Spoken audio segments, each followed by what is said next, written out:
ask you today on what the Prime Minister has said about fuel prices coming to this issue. The Prime Minister asking states to cut VAT and saying that, we told states months ago to do this, they're not doing it, and essentially putting the burden back on them. Why does that make you laugh?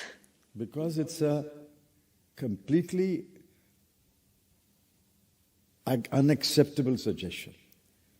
The only taxing power which gives some revenues to the state are, one, VAT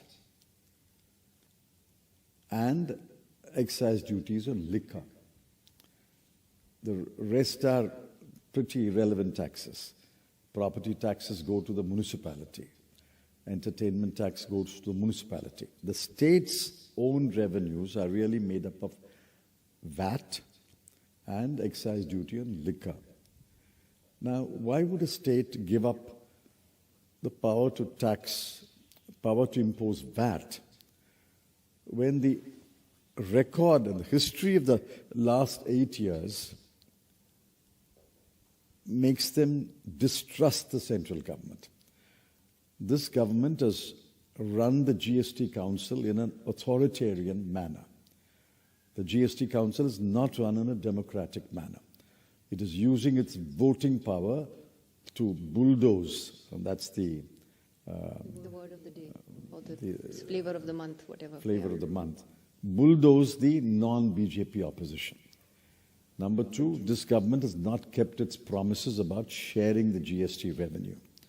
This government is on the verge, I think in a couple of months we will know the truth, going back on its promise to compensate for the loss of GST revenue.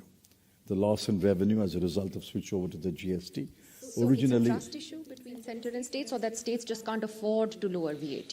The states can't. Look at the state's own. See, every state has got central taxes, share, state's own revenue, grants, and borrowing.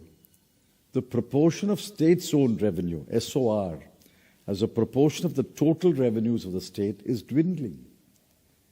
Therefore, why would the state give up even the little revenue that it is getting? Okay. Let me ask you about this, because just as I was coming here to meet you, the government put out a note based on a statement you had made about their fuel tax collections. You had said they were 26.5 lakh crores from 2014 to 2021.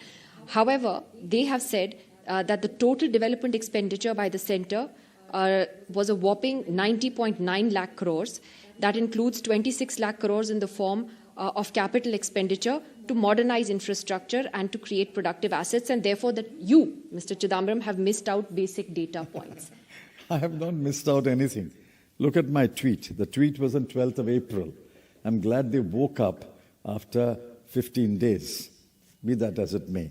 I've given the number. Their claim is 90.9 lakh crore on developmental expenditure in 8 years, and you compare it with 49.2 lakh crore spent by the UPA government.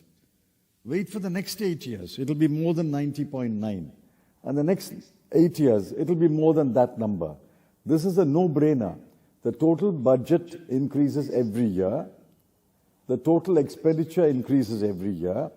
Therefore, the item-wise expenditure will also increase every year on each item, except maybe an exception. Now, the point is really not the absolute number you are spending. Out of the total expenditure, what is the proportion going to defense? What is the proportion going to salary? What is the proportion going to social sector expenditure? If you look at that proportion for social sector expenditure, in the UPA government, it was 9% of total expenditure. Under the BJP government, the average is 5% of the total expenditure.